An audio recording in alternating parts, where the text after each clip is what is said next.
அப்படின்னா அந்த பையன் இல்லாமலே நம்ம எப்படி போறதுன்றத அந்த மனசே யோசிக்க ஆரம்பிச்சிடும். தானாவே மூளை யோசிக்க ஆரம்பிக்கும் போது தான் நினைச்ச மாதிரிதான் அந்த பொண்ணும் தான் நினைச்ச மாதிரிதான் அந்த பையனும் இருப்பாங்க. அந்த வண்டியை பார்த்தாலே இப்ப நீங்க யாரு கூட பழகிதான் வராது அந்த நேரத்துல.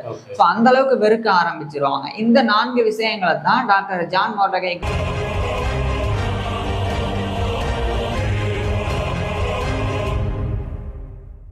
பிரேக்கப் ஆனா கிடைக்கிற வழியை விட இந்த உலகத்துல அதிகபட்ச வழி எதுவுமே கிடையாது. இந்த ஊர்ல இருக்கிற ஒவ்வொரு ஆளுமே, இந்த உலகத்துல இருக்க ஒவ்வொரு ஆளுமே ஒரு வாட்டியாச்சும் பிரேக்கப் பெயின் அனுபவிச்சிருப்பாங்க. நம்ம என்னதான் சொன்னாலுமே இப்ப போயிடும் அப்போ போயிடும் சொன்னாலுமே அந்த பெயின் போறதுக்கு உண்மையா சயின்டிபிக்கா சைக்காலஜிக்கலா அது வெளியே வரணும். அந்த பெயின்ல இருந்து எல்லாருமே வெளியே வரணும். அதுக்கு ஒரு சில டிப்ஸ் இருக்கும்.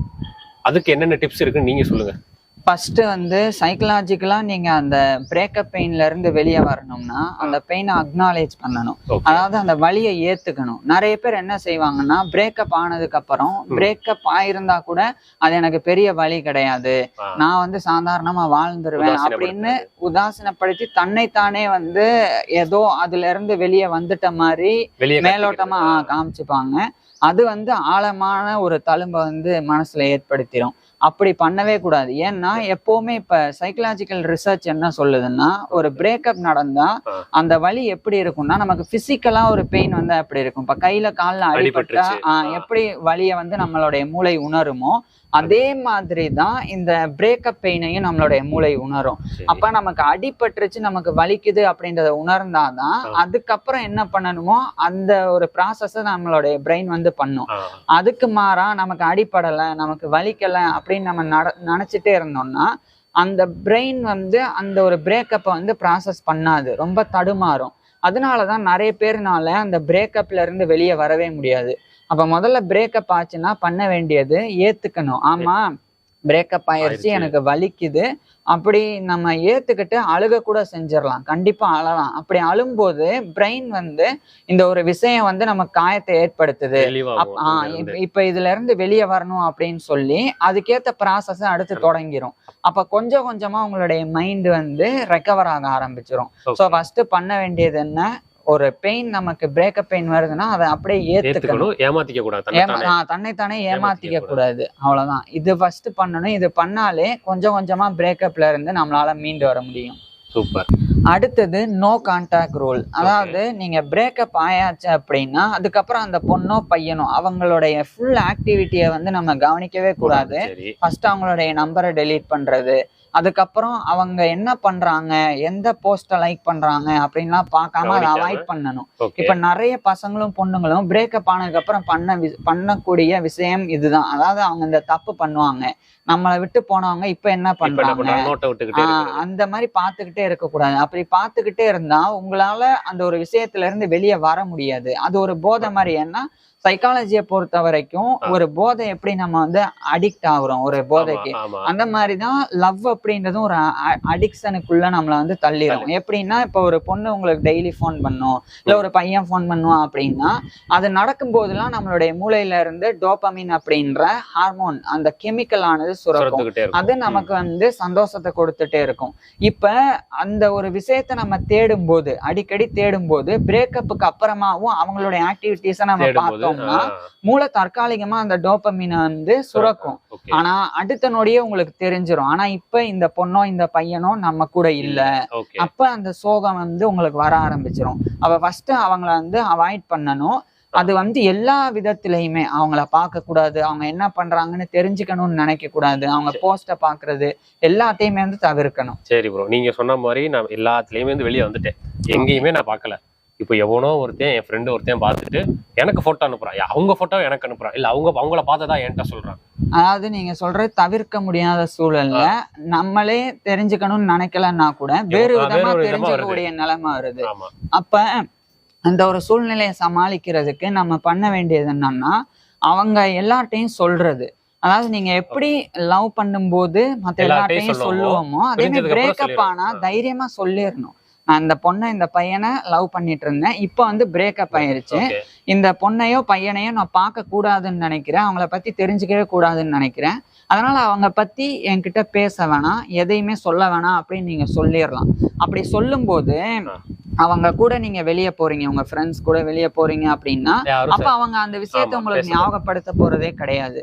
அப்ப இந்த தவிர்க்க முடியாத சூழ்நிலை மத்தவங்க மூலமா நம்ம தெரிஞ்சுக்கிற மாதிரி வர்றதை இப்படி நீங்க தவிர்க்கலாம். அப்ப நம்ம ஒரு பிரேக்கப் ஆயிருச்சுன்னா அசிங்கப்படாம எல்லாரும் சொல்லிடணும். அதை நீங்க வருத்தப்பட்டு, இது ஒரு பெரிய விஷயமே கிடையாது. பிரேக்கப் ஆச்சுன்னா நம்மள எப்படி நினைப்பாங்களே, இந்த பொண்ணு இந்த பையன் கூட தான் வாழ போறோம்னு சொல்லிட்டோமே நினைச்சு அதுவே நிறைய பேர் ஸ்ட்ரெஸ் ஆவாங்க. அது வந்து உங்களுக்கு அந்த சுற்றுச்சூழல், உங்களை சுத்தி இருக்கக்கூடிய சொசைட்டி, அது மேல வரக்கூடிய ஒரு பயம், அந்த பயமே இருக்கக்கூடாது. வாழ்க்கைன்றது தனிப்பட்டது, ஒவ்வொரு நபருக்கும் ஒவ்வொரு விதமா கையாளக்கூடியது. அப்படி இருக்கும்போது உங்களுக்கு என்ன நடக்குதோ அதை நீங்க வெளிப்படையா தெரிவிக்கிறது ரொம்ப நல்லது. இப்போ அந்த ரொம்ப நல்லதுதான். இப்போ எல்லாருமே சொல்றது இல்ல, அது காரணம் என்னன்னு பார்த்தோமா, ஒருவேளை நானாதான் இருப்பேன் அப்படியே எல்லாரும் மனசுல ஓடிக்கிட்டு தான் இருக்கும். இது கண்டிப்பா நடக்கும். இப்ப நிறைய பேர் பண்ற விஷயம், அதாவது நம்ம மேலேயே நம்ம பிளேம் பண்ணிக்கிட்டே இருக்கு. இது பண்ணவே கூடாது. சைக்காலஜியை பொறுத்த வரைக்கும் இப்ப உங்களுக்கு பிரேக்கப் நடந்துருச்சுன்னா அந்த பிரேக்கப் எதனால நடந்தது அதை யோசிக்கிறது, நம்ம மேலதான் தப்பு இருக்குமோ, நம்ம ஒருவேளை இன்னும் கொஞ்சம் அழகா இருந்திருக்கலாமோ, இல்ல வேற ஒரு பையனையோ பொண்ணையோ அந்த நபருக்கு பிடிச்சிருக்கோ, அந்த அளவுக்கு நம்ம இல்லையோன்னு சொல்லி நம்ம பண்ணவே கூடாது. ஏன்னா பிரேக்கப் நடக்கிறதுக்கு 1000 காரணம் இருக்கலாம். இது சும்மா ஒரு தோற்றம் சம்பந்தப்பட்டதோ அல்லது ஒரு உங்களுடைய கேரக்டர் சம்பந்தப்பட்டதோ இல்லாம அந்த சூழ்நிலை சம்பந்தப்பட்டதா இருக்கலாம். ஒண்ணு அந்த பொண்ணுக்கோ பையனுக்கோ வேற விதமான உங்களோட வாழ்றதுக்கு கம்ஃபர்டபுளா இல்ல அப்படின்ற எண்ணம் வரலாம். உங்களோட ஃபர்ஸ்ட் பழக ஆரம்பிக்கிறதுக்கும் உங்களோட பழகுனதுக்கு அப்புறமாவும் அந்த வித்தியாசம் இருக்கலாம். நான் ஆரம்பிக்கும் போது இப்படி இல்ல, ஆனா இப்ப ஒரு மாதிரி இருக்கேன்னு சொல்லி நினைக்கலாம்.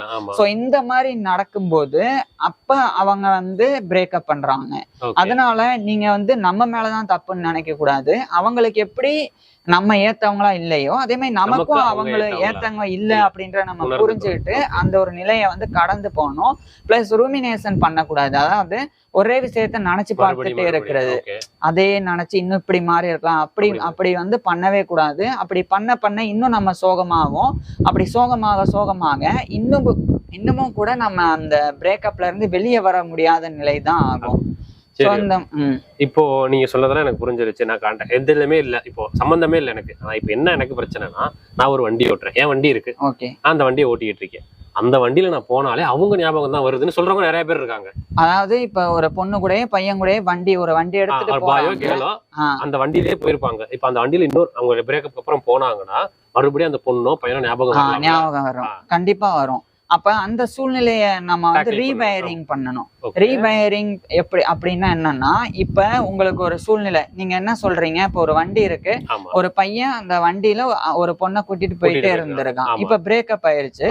அந்த பையன் அந்த வண்டியை பார்த்தாலே அந்த பொண்ணு ஞாபகம் வருது. இப்ப என்ன பண்ணலாம்னா, நம்மளுடைய மூளையில நியூரோ பிளாஸ்டிசிட்டி அப்படின்னு சொல்லி ஒரு ப்ராசஸ் இருக்கு. அப்படின்னா என்னன்னா, நீங்க எப்படி ஞாபகம் வச்சுக்கலாம், ஒரு களிமண் எப்படி நம்ம என்னவா அதை மாத்தணும்னு நினைக்கிறோமோ அதுவா அது ஆகும். அது மாதிரி இப்ப நீங்க வண்டியில போனாலே அந்த பொண்ணு ஞாபகம் வருதுன்னா, அந்த பொண்ணு ஞாபகம் வரக்கூடாது அல்லது அந்த பையன் ஞாபகம் வரக்கூடாதுன்னா அதே வண்டியில வேற ஏதாவது அதை விட என்ஜாய்மெண்டா இருக்கக்கூடிய விஷயத்துல இன்வால்வ் ஆயிரணும். இப்ப உதாரணத்துக்கு அந்த வண்டியை எடுத்துட்டு வேற ஒரு புது இடத்துக்கு போறது, புது விஷயங்களை பாக்குறது, இல்லைன்னா உங்களுக்கு ரொம்ப பிடிச்ச உங்க வைப்புக்கு ஏத்த மாதிரியான ஃப்ரெண்ட்ஸை வந்து அந்த ரேஸ் போறது அல்லது அவங்கள அந்த வண்டியில உட்கார வச்சு பேசிக்கிட்டே லாங் டிராவல் போறது, இது மாதிரி பண்ணணும். இப்படி தொடர்ச்சியா நீங்க பண்ண ஆரம்பிச்சீங்கன்னா அந்த வண்டியை பார்த்தாலே இப்ப நீங்க யாரு கூட பழகுறீங்க, யாரை கூட்டிட்டு போறீங்க அல்லது அந்த வண்டியை வச்சு எங்க போனீங்க அந்த ஞாபகம் வர ஆரம்பிக்கும். அப்ப அந்த களிமண் மாதிரி நீங்க களிமண்ல அந்த பொண்ணுடையும் அல்லது அந்த பையனுடைய உருவம் இருக்கு, அதை அப்படியே நீங்க மாத்திட்டீங்கன்னா அது மாறிடும். சோ இந்த ஒரு விஷயம் தான் ரீவயரிங் அப்படின்றது. இதை பண்றதன் மூலமா கொஞ்சம் கொஞ்சமா நீங்க அந்த ஒரு விஷயத்துல இருந்து எளிமையாவே வெளியே வந்துடலாம் பிரேக்கப்ல இருந்து.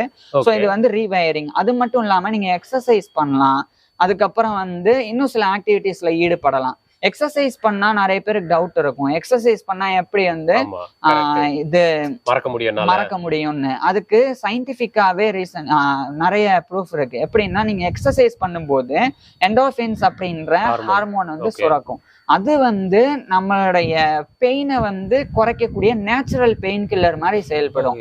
அப்ப நீங்க வந்து இப்ப மசில் பில்டிங் எக்ஸசைஸ் வந்து பண்றீங்க, பயங்கரமா வந்து வெயிட்ட தூக்குறீங்க, அப்ப உங்க உடம்பு வலிக்கும்.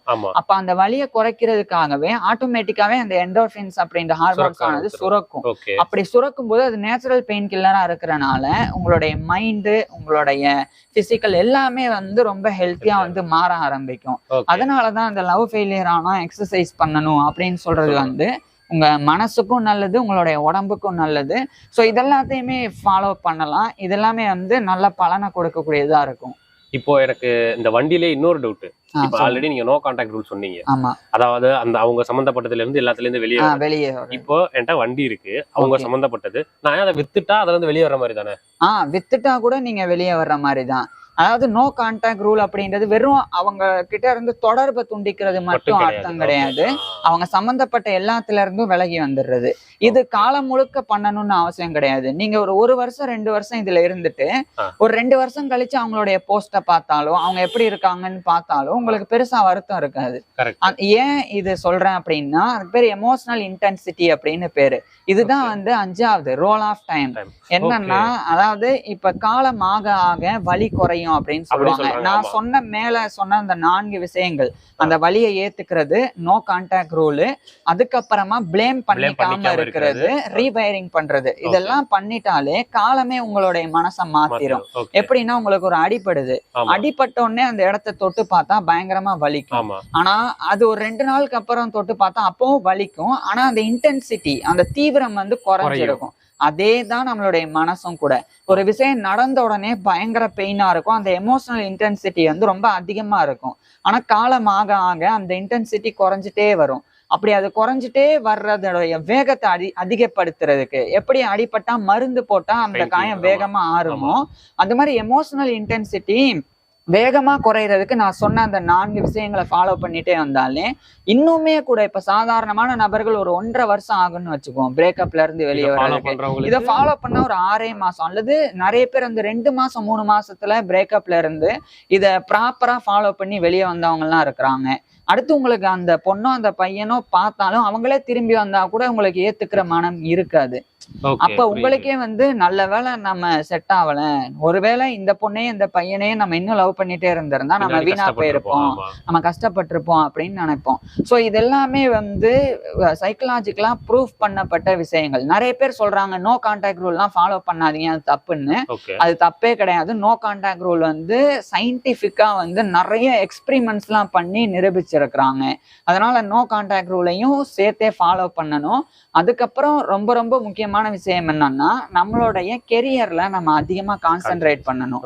இப்ப அவங்க இருந்திருந்தா நம்ம இந்த வளர்ச்சி அடைஞ்சிருக்க மாட்டோம். இப்ப அவங்க இல்லாதனால அந்த வெறி, அந்த ஒரு கோவம் வருது இல்ல, அதை நீங்க உழைப்புல போட்டுறணும். நீங்க என்ன படிக்கிறீங்களா, ரொம்ப நல்லா படிங்க. ஒரு வேலை பாக்குறீங்களா, இன்னும் என்னென்ன வழி இருக்கு, இன்னும் நிறைய சம்பாதிக்கிறதுக்கு என்ன வழி இருக்கு, அதை பார்க்கலாம். இந்த மாதிரி பண்ணலாம். அதே மாதிரி நிறைய இடங்களுக்கு போகலாம், நிறைய விஷயங்கள் புதுசா நம்ம தெரிஞ்சுக்கிறது. இந்த மாதிரி எல்லாமே புதுசா வர வர பழசு எல்லாமே வந்து கொஞ்சம் கொஞ்சமா மறைய ஆரம்பிக்கும். அதுக்கு பேரே வந்து சினாப்டிக் ப்ரூனிங் அப்படின்னு பேரு. அதாவது ஒரு புது விஷயத்தை நம்ம தெரிஞ்சுக்க ஆரம்பிச்சா நம்மளுடைய மூளையே பழைய விஷயங்களை மறக்க ஆரம்பிச்சிடும். அதுதான் வந்து சினாப்டிக் ப்ரூனிங் அப்படின்றது. இதுவும் வந்து உறுதி செய்யப்பட்டது. சோ நான் சொன்ன இந்த 5 விஷயங்களை ஃபாலோ பண்ணா யாரா இருந்தாலும், எவ்வளவு வருஷம் லவ்வா இருந்தா கூட பிரேக்கப்ல இருந்து கண்டிப்பா வந்து மீண்டு வந்துட முடியும். ஸோ இதை ஃபாலோ பண்ணி பாருங்க யாரா இருந்தாலும். இது சைக்கலாஜிக்கலா ரொம்ப ஹெல்ப் பண்ணும். இதுல இருந்து ஆப்போசிட்டா நீங்க ஏதாவது பண்ணியிருந்தா அதை வந்து கீழே கமெண்ட்ஸ்ல சொல்லுங்க. சொல்றது மட்டும் இல்லாம அதை அப்படியே மாத்தி. அதே மாதிரி இதை நீங்க ஏற்கனவே ஃபாலோ பண்றீங்க, நான் சொல்றதுக்கு முன்னாடியே நீங்க வந்து இதைத்தான் பண்றீங்க அப்படின்னாலும் அதை கீழே கமெண்ட்ஸ்ல சொல்லுங்க. இல்ல இதுல இருந்து பிரேக்கப்ல இருந்து வெளியே வர்றதுக்கு வேற ஏதாவது மெத்தடை நீங்க ஃபாலோ பண்றீங்கன்னா கூட அதையும் கமெண்ட்ல சொல்லுங்க. அது சரியா இருந்தா பின் பண்ணி கூட வைக்கிறேன். ஒரு பொண்ணோ பையனோ இன்னொருத்தவங்க லவ் பண்ண போறாங்கன்னா அதுக்கு ஒரு சில அறிகுறிகள் இருக்கு. பட் அதே மாதிரி பிரேக்கப்புக்கும் ஒரு சில அறிகுறிகள் இருக்கு. நீங்க நம்பலன்னா அதான் உண்மை. அது சயின்டிஃபிக்கா இருக்கும், சயின்டிஃபிக்காவே இருக்குது. ஒரு பொண்ணு ஒரு பையனுக்கும் பிரேக்கப் ஆக போகுதுன்னா இந்த அறிகுறிகள் தெரிஞ்சா போதும். இது தெரியுதுன்னா அவங்க பிரேக்கப் பண்ண போறாங்கன்னு நம்ம உறுதிதமா சொல்லலாம். அது என்னென்ன அறிகுறிகள்னு இவட்ட தெரிஞ்சுக்கலாம். ப்ரோ சொல்லுங்க. ஒரு லவ்வர்ஸ் இருக்காங்க, ஒரு 2 பேர், பொண்ணு பையன். இவங்க பிரேக்கப் பண்ண போறாங்க. அது பொண்ணா இருந்தாலும் சரி, பையனா இருந்தாலும் சரி. அதை நான் எப்படி தெரிஞ்சுக்கிறது? விச் மீன்ஸ் அந்த ரிலேஷன்ஷிப்ல இருக்க கப்புள் சொல்லணும், லவ்வர்ஸ். இதுல வந்து 10 பாயிண்ட்ஸ் இருக்கு. ஒண்ணு வந்து பிராக்டிக்கல் பிஹேவியரல் சயின்ஸ், அதாவது நடத்தைய வச்சு நம்மள பிரேக்கப் பண்ண போறாங்க அப்படின்றத முன்கூட்டியே தெரிஞ்சுக்கிற மாதிரி. இதுல வந்து 6 பாயிண்ட்ஸ் இருக்கு. அதே மாதிரி சைக்கலாஜிக்கல் பெர்ஸ்பெக்டிவ்ல 4 பாயிண்ட்ஸ் இருக்கு. அதாவது அவங்களுடைய மனசுல நம்மளை பத்தின எண்ணம் எப்படி இருக்கு, அவங்க நம்மளை பிரேக்கப் பண்ண போறாங்க அப்படின்றத முன்கூட்டியே இதை தெரிஞ்சுக்கிறதன் மூலமா நம்மளால உணர முடியும். ஸோ இந்த 10 பாயிண்ட்ஸை வந்து நம்ம ஒவ்வொன்றா இப்போ பார்க்க போறோம். இந்த 10மே கண்டிப்பா இருக்கும்னு சொல்ல முடியுமா, இல்ல 10ல ஏதாச்சும் ஒரு 5 6 ஒரு மேக்சிமமா இருந்தாலே? இந்த 10மே வந்து ரொம்ப இம்பார்ட்டன்ட். நான் சொல்லும் போதே உங்களுக்கு புரிஞ்சிடும் இது எந்த அளவுக்கு ஒன்னை ஒண்ணு பின்னி பிணைஞ்சது அப்படின்னு சொல்லி. ஒண்ணு இல்லாம இன்னொன்னு இருக்காது, அந்த மாதிரி இருக்கும். இப்ப முதல் விஷயம் பொறுத்த வரைக்கும் பிரேக் டவுன் இன் கம்யூனிகேஷன். அதாவது நார்மலா வந்து ஒரு லவ் ரிலேஷன்ஷிப்ல இருக்கும்போது நீங்க ஒரு பேச்சு ஆரம்பிக்கிறீங்கன்னா, இப்ப நான் இங்க போயிட்டு வந்தேன் அப்படின்னு சொன்னா, அப்படியா அங்க என்ன நடந்தது அப்படின்ற உங்களோட எக்ஸ்பீரியன்ஸ கேட்டு தெரிஞ்சுக்க முயற்சி செய்வாங்க. இன்னொரு இடம் வரைக்கும் போகும். பேச்சு ஆரம்பிச்சா 3 மணி நேரம் 4 மணி நேரம் பேசிட்டே இருப்பாங்க. இது என்ன காட்டுதுன்னா, உங்க மேல இருக்கிற லவ், உங்க மேல இருக்கக்கூடிய அந்த அஃபெக்ஷன், அது மட்டும் இல்லாம அந்த அக்கறை கூட சொல்லலாம். அதாவது நீங்க என்னன்னா இன்னைக்கு பண்ணிருக்கிறீங்க அதெல்லாம் அவங்க தெரிஞ்சுக்கிறதன் மூலமா உங்களுக்கு என்ன புரிஞ்சிருக்கு, என்ன புரியல, அதாவது உங்களுக்கு என்ன பிடிச்சிருக்கு, என்ன பிடிக்கல, அதை வந்து அவங்க வந்து தெரிஞ்சுக்க முடியும். அதுக்காக அவங்க வந்து பேசுவாங்க.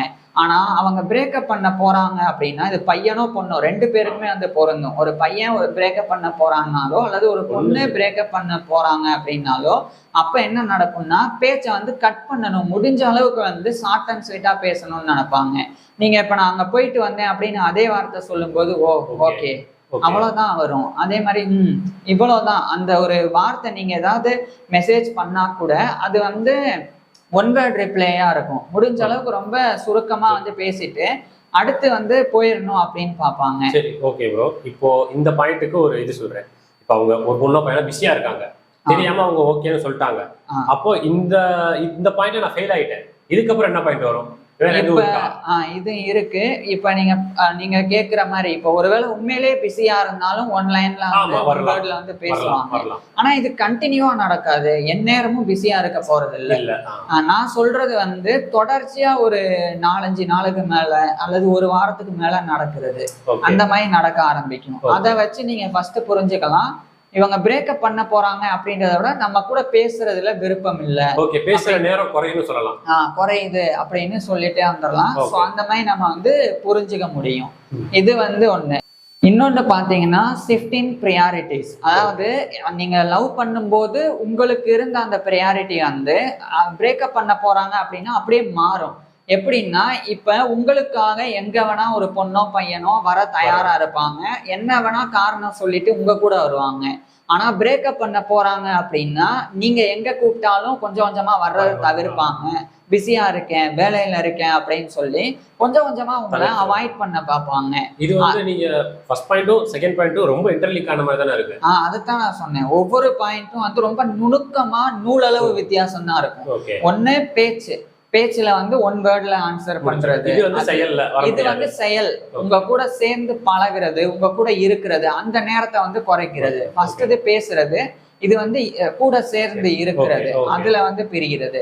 சோ இது வந்து நடக்க ஆரம்பிக்கும். சோ உங்களுக்கு முன்னுரிமை கொடுக்காம இப்ப உங்ககிட்ட வந்து வேலைக்கு போறேன் அதனால வர முடியாதுன்னு சொல்லிடுவாங்க. ஆனா வீட்டுல சும்மா உட்கார்ந்து இருப்பாங்க, அவங்க ஃப்ரெண்ட்ஸ் கூட பேசுவாங்க. அந்த மாதிரி ப்ரியாரிட்டிஸ் வந்து வேற பக்கம் போக ஆரம்பிக்கும்.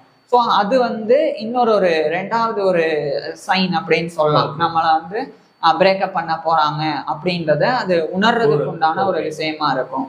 சரி, ஓகே ப்ரோ. இப்போ 2 சொல்லியாச்சு. இந்த 2 அறிகுறியுமே என்னால ப்ரெடிக்ட் பண்ண முடியல. இதுக்கப்புறம் வேற எப்படி அறிகுறி? வேற வந்து ஃப்ரீக்வெண்டா கான்ஃப்ளிக்ட் வர்றது, அதாவது தேவையில்லாம சின்ன சின்ன விஷயத்துக்கு கூட சண்டையை வந்து ஆரம்பிக்கிறது. அதுக்கப்புறம் அந்த சண்டைக்கு ஒரு சொல்யூஷனே இருக்காது. இப்ப சாதாரணமா நீங்க ஏதோ ஒரு வார்த்தை விட்டீங்கன்னா அந்த ஒரு வார்த்தையவே பிடிச்சுக்கிட்டு அதையே வந்து பேசிட்டே இருக்கிறது, அதை வந்து சுட்டி காட்டிட்டே இருக்கிறது. நீங்க என்னதான் சாரி சொன்னாலும் அதை விட்டு வெளியே வராம என்ன நடந்தாலும் அந்த விஷயத்த வந்து திரும்ப திரும்ப சொல்றது. இந்த மாதிரி நடக்கும்போது உங்களை வந்து அவங்க வந்து சண்டை போட்டு ஒரு காரணத்தை கண்டுபிடிச்சு எப்படியாவது பிரேக்கப் பண்ணிடணும் அப்படின்ற அந்த ஒரு நோக்கத்தோட இருப்பாங்க. ஸோ இங்க வந்து என்ன நடக்குதுன்னா, முடிவு இல்ல பிரச்சனைக்கு. அடுத்த பிரச்சனை அப்படின்னு போயிட்டே இருக்கும். இல்ல இப்ப இதுல வந்து இப்போ ஒரு சில லவர்ஸ் வந்து எப்பயுமே சண்டை போடுறவங்களா இருக்கலாம். ஆமா. இப்போ அவங்களுக்குள்ளயும் இந்த அறிகுறிகள் நடக்குமா? இருக்கு. இப்ப நார்மலா ஹெல்த்தி ரிலேஷன்ஷிப்ல கூட சண்டை வரும். ஆனா அந்த சண்டை எப்படி இருக்கும்னா சின்ன சின்ன பிரச்சனைக்கெல்லாம் சண்டை இருக்காது. மேபி நீங்க சொல்றபடி பார்த்தா அந்த லவர்ஸுக்கு வந்து சண்டை வரும், அந்த முடிவு இருக்கும். முடிவு இருக்கிறது மட்டும் இல்லாம தேவையில்லாத சின்ன விஷயத்துக்கெல்லாம் சண்டை இருக்காது. அதை வச்சே நீங்க வந்து புரிஞ்சுக்கலாம் ஏன் சின்ன விஷயத்துக்கு நம்ம கூட கோவப்படணும், நம்ம கூட எரிஞ்சு விழணும். அதை பார்க்கும் போதே நம்ம வந்து புரிஞ்சுக்க முடியும். Okay bro. இப்போ நான் இதுல இப்போ ஒரு ஃபர்ஸ்ட் சிம்டம்ஸ் எனக்கு தெரிஞ்சிருச்சு. இப்போ நான் அடுத்து தெரிஞ்சுக்கணும், இன்னும் கொஞ்சம் டீப்பா தெரிஞ்சுக்கணும்னா ஃபியூச்சர் பிளான்ஸ்ல உங்களை வந்து எக்ஸ்க்ளூட் பண்ணுவாங்க. அதாவது இன்க்ளூட் பண்ணாம அவங்க வந்து வருங்காலத்துல எப்படி வாழ போறோம் அப்படின்னு பேசும்போது நம்ம இப்படி இருப்போம், நம்ம அப்படி இருப்போம்னு லவ் பண்ணும்போது பேசுவாங்க. ஆனா அதே லவ் ரிலேஷன்ஷிப்ல இருக்கும் போதே நான் இப்படி பண்ண போறேன், நான் அங்க போறேன் அப்படின்னு வி அப்படின்றது எப்ப ஐ அப்படின்னு அவங்கள ஒருத்து மாற ஆரம்பிக்குதோ, ஒரு சுயநல சிந்தனை வரும்போது அந்த இடத்துல பிரேக்கப் நடக்க போகுது. உங்களை அவங்களுக்கு வந்து பிடிக்கல.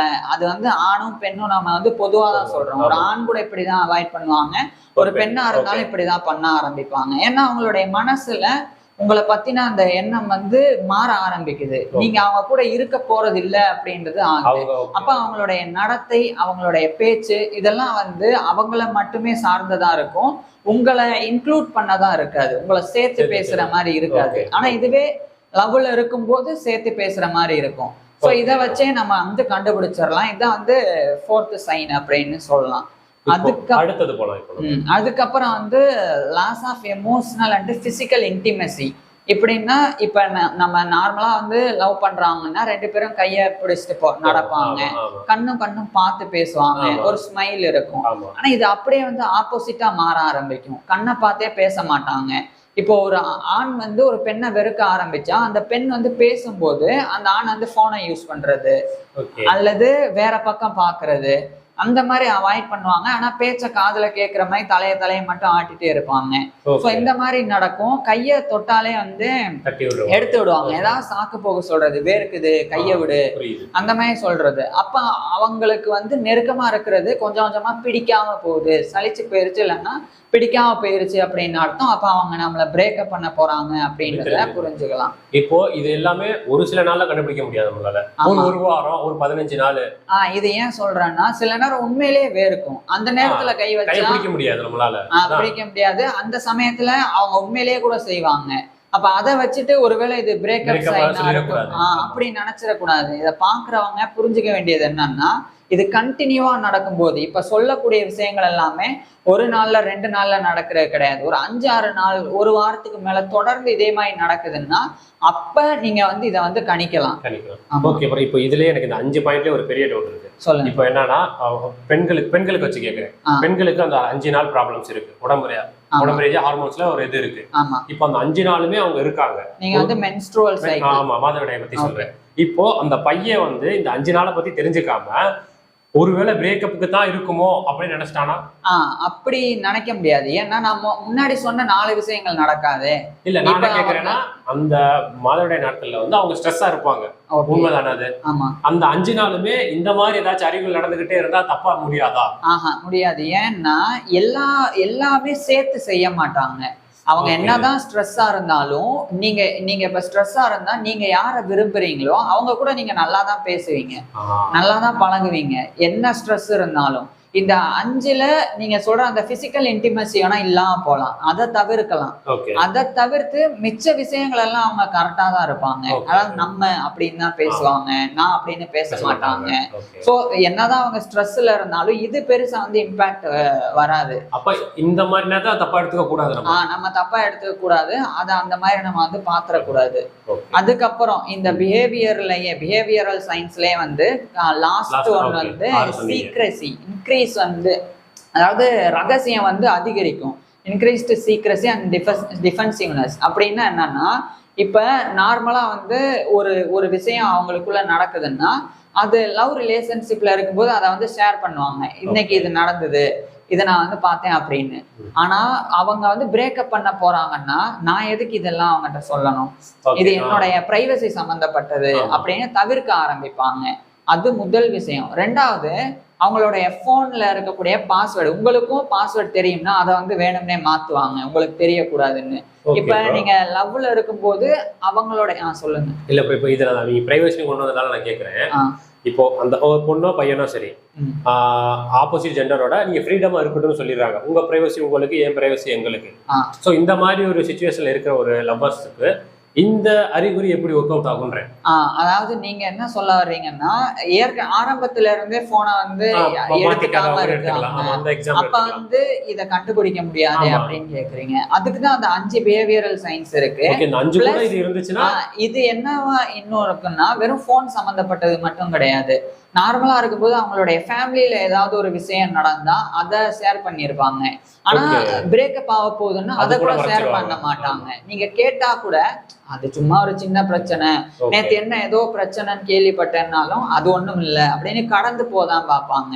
அதே மாதிரி இதையே இப்படி பண்ற, நீ சொல்ல மாட்ற முன்னாடி மாதிரி அப்படின்னு சொன்னா டிஃபெண்ட் பண்ணுவாங்க. அவங்களுடைய ஆங்கர் அந்த கோபத்தை வந்து வெளியே காட்டுவாங்க. நீ மட்டும் எல்லாத்தையும் சொல்றியா, நீயும் தானே மறைக்கிற, நான் மறைச்சா மட்டும் ஏன் இது பண்ற, அப்ப என்ன சந்தேகப்படுறியா அப்படின்னு சொல்லி அந்த கோவத்தை அவங்க உங்களை வந்து, அதாவது பிரேக்கப் பண்ண போறாங்க, அதுக்காக அவங்க ரகசியமா இருக்கிறாங்க, அந்த ரகசியத்தை நீங்க தெரிஞ்சுக்க கூடாது, இன்னும் வந்து தோண்டி கேட்க கூடாது அப்படின்றதுக்கு ஒரு ஆயுதம், ஒரு ஷீல்டா வந்து பயன்படுத்துவாங்க. அவங்களுடைய கோவத்தை உங்க மேல பழி போடுறது அந்த மாதிரி வந்து பண்ணுவாங்க. ஸோ இதெல்லாம் வந்து பிராக்டிக்கல் பிஹேவியரல் இதெல்லாம் வந்து அவங்க நடந்துக்கிறத வச்சு, அவங்க பேசுறத வச்சு நம்ம கண்டுபிடிக்கக்கூடிய விஷயங்கள். இப்போ சைக்காலஜிக்கலா ஒரு 4 பாயிண்ட், சைக்காலஜிக்கல் பெர்ஸ்பெக்டிவ்ல இப்ப நம்ம 4 பாயிண்ட்ஸ் வந்து பார்க்கலாம்.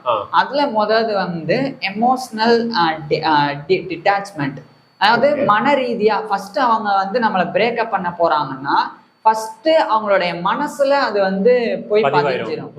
இந்த பையனோ இந்த பொண்ணோ நமக்கு செட் ஆக மாட்டாங்க, ஏதோ நமக்கு வந்து சரியா இல்லை, இந்த மாதிரி நடந்துக்கிறது எனக்கு பிடிக்கல, இதுவே சேர்ந்து வாழ்ந்தா அது சரியா இருக்காது அப்படின்னு சொல்லி அந்த பொண்ணுக்கோ பையனுக்கோ உள்ள தோண ஆரம்பிச்சிடும். ஃபர்ஸ்ட் அவங்க எமோஷனலாவே வந்து டிட்டாச்மெண்ட் ஆயிடுவாங்க, நம்மகிட்ட இருந்து கொஞ்சம் கொஞ்சமா விலகி போவாங்க. அப்படி அவங்க எமோஷனலா ஆகுறனாலதான் பேசும்போது நான் ஆரம்பத்துல சொன்ன அந்த பேசுறது, ஐ அப்படின்னு பேசுறது, நம்மன்னு சேர்த்து பேசாம ஃபியூச்சர் பிளான்ஸ்ல நம்மள அவாய்ட் பண்றது, அது எல்லாமே வந்து இந்த எமோஷனல் டிட்டாச்மெண்ட்னாலதான் நடக்குது. இப்போ சைக்காலஜிக்கலே 3 பாயிண்ட் மிச்சம் இருக்கு. இப்போ 2வது பாயிண்ட் சொல்லுங்க. இதுல வந்து டாக்டர் ஜான் மோர்டகை காட்மன் அப்படின்னு சொல்லி அமெரிக்காவை சேர்ந்த ஒரு சைக்காலஜிஸ்ட் ஒருத்தர். அவர் ஃபேமஸா நிறைய கப்பிள்ஸ், நிறைய, அதாவது கல்யாணம் ஆனவங்களே வச்சு நிறைய எக்ஸ்பெரிமெண்ட்ஸ், நிறைய ரிசர்ச் எல்லாம் பண்ணியிருக்கிறாங்க. அப்படி பண்ணி அவர் வந்து 4 ஹார்ஸ்மன் அப்படின்னு சொல்லி ஒரு மெத்தடை வந்து முன்மொழிஞ்சாங்க, ப்ரப்போஸ் பண்ணாங்க. அது காட்மன் மெத்தட் அப்படின்னு அவருடைய பேர்னாலேயே வந்து ரொம்ப வந்து ஃபேமஸா அழைக்கப்படும். அந்த 4 விஷயங்கள் வந்து ரிலேஷன்ஷிப்ல இருக்கிற மட்டும், அது வெறும் லவ் ரிலேஷன்ஷிப் மட்டும் இல்லாம அந்த லைஃப் ரிலேஷன்ஷிப், ஒரு மேரேஜ் ஆன கப்பலுக்கு கூட இது நடக்கும். அவங்க பிரிய போறாங்க அப்படின்னா ஃபர்ஸ்ட் வந்து கிரிட்டிசிசம். இப்ப ஒரு பையனோ ஒரு பொண்ணோ சாதாரணமா ஒரு சின்ன தப்பு பண்ணிருப்பாங்க, அப்ப அந்த தப்ப பேசாம அவங்களுடைய கேரக்டரை அதுல கொண்டு வந்து அவங்கள கிரிட்டிசைஸ் பண்ணுவாங்க அவங்கள பிரேக்கப் பண்ண போறாங்கன்னா. அப்படியே உதாசீனப்படுத்திடுது. அது பொண்ணா இருந்தாலும் சரி, உதாரணத்துக்கு ஒரு டம்ளர்ல தண்ணி இருக்கு, அத வந்து ஒரு பொண்ணு கொட்டிடுறாங்க அப்படின்னா உடனடியா அந்த பையன் பிரேக்கப் பண்ண போற பையனா இருந்தா, இப்ப நார்மலா காதலிக்கிற பையன் அல்லது திருமணமானது அந்த உறவில் நல்ல உறவுல இருக்கிறாங்க, அப்ப என்ன நடக்கும்னா, ஏன் பார்த்து வர வேண்டியதானே, சரி விடு இன்னொரு தடவை பார்த்து வா அப்படின்னு சொல்லி அதோட முடிச்சிருவாங்க. ஆனா பிரேக்கப் பண்ண போறாங்க அல்லது டைவர்ஸ் பண்ண போறாங்கன்னா அது எப்படி காமிப்பாங்கன்னா, உனக்கு வேற வேலையே இல்லையா, பார்த்து வர மாட்டேன், நீ இப்படிதான் எல்லாத்துலயும் அலட்சியமா தான் இருப்ப, உனக்கு அறிவே இல்லை, இந்த மாதிரி பர்சனலா அவங்களுடைய கேரக்டரை கிரிட்டிசைஸ் பண்ணுவாங்க. அப்ப அவங்க பண்ண அந்த சின்ன மிஸ்டேக்கே அதுல இருக்காது, அதை தாண்டி அவங்களுடைய கேரக்டர் அதுல கிரிட்டிசைஸ் பண்ணப்படும். ஸோ இதுதான் வந்து ஃபர்ஸ்ட் ஜான் காட்மன் சொன்ன அந்த கிரிட்டிசிசம். அதுக்கப்புறம் கண்டெம்ட் அப்படின்னா இங்க என்ன சொல்ல வர்றாங்கன்னா, ஏளனமா பார்ப்பாங்க. அதே விஷயம் இப்ப அதே மாதிரி டம்ளர் தண்ணியை கொட்டிடுறாங்கன்னா இதையே நீ ஒழுங்கா பண்ண மாட்ட, இல்ல. இது கூட லாயக்கு இல்ல, நீ எல்லாம் என்ன பாத்துக்க போறியா, இல்லைன்னா நீ எல்லாம் என் கூட சேர்ந்து வாழ போறியா, நீ எல்லாம் எனக்கு அட்வைஸ் பண்றியா அப்படின்னு ஏளனமா பேசுறது, கிண்டல் பண்றது, கேலி பண்ணி கண்ணை உருட்டுறது, அந்த மாதிரி பண்றது வந்து அவங்க முழுக்க முழுக்க வெறுக்க ஆரம்பிக்கிறாங்க நம்மள. அந்த ஸ்டேஜுக்கு போயிட்டாங்க அப்படின்னு அர்த்தம். அதுக்கப்புறம் வந்து டிஃபென்சிவ்னஸ். இது என்னன்னா, இப்போ ஒரு பிரச்சனை நடக்குதுன்னா 2 பேரும் சேர்ந்து அந்த தப்பு பண்ணியிருந்தாலும் அதுக்கு வந்து நீதான் காரணம், நான் காரணம், பழி போட்டுருவாங்க. பழி போட்டுட்டு தன்னை விக்டிமா காட்டிப்பாங்க, நல்லவங்க மாதிரி காட்டிப்பாங்க. ரெஸ்பான்சிபிலிட்டியே எடுத்துக்க மாட்டாங்க. தப்பெல்லாம் நீதான் பண்ண, நான் என்ன பண்ணேன் அப்படின்னு சொல்லி நம்ம அப்படின்றது போய் நான் அப்படின்னு சொல்லி முழுக்க வெறுக்கவே ஆரம்பிப்பாங்க, விலகி போ ட்ரை பண்ணுவாங்க. இந்த விஷயம் வந்து நடக்கும். அதுக்கப்புறம் பாத்தீங்கன்னா ஸ்டோன் வாலிங் அப்படின்னா, இப்ப வந்து நம்ம வந்து என்ன பேசினாலும், என்ன கெஞ்சினாலும், என்ன வருத்தப்பட்டு அழுதாலும் அவங்க வந்து அப்படியே செவுரு மாதிரி இருப்பாங்க. நீ என்ன வேணா பேசிக்க, நான் கண்டுக்கவே மாட்டேன். அவங்க போன் யூஸ் பண்றது, வேற எங்கேயோ பாக்குறது, முன்னாடி நான் சொன்ன அந்த பிஹேவியரல் சயின்ஸ் அதுலயும் இது வரும். ஆனா அது எப்படின்னா ஓகே அந்த ஆன்சராச்சு வரும். ஆனா இது வந்து ரொம்ப எக்ஸ்ட்ரீமா போய் கண்டுக்கவே மாட்டாங்க, கல்நெஞ்சக்காரங்க மாதிரி. நீங்க போய் அழுதா கூட அவங்களுக்கு எரிச்சல் தான் வருமே ஒழிய உங்க மேல பரிதாபம் வராது அந்த நேரத்துல.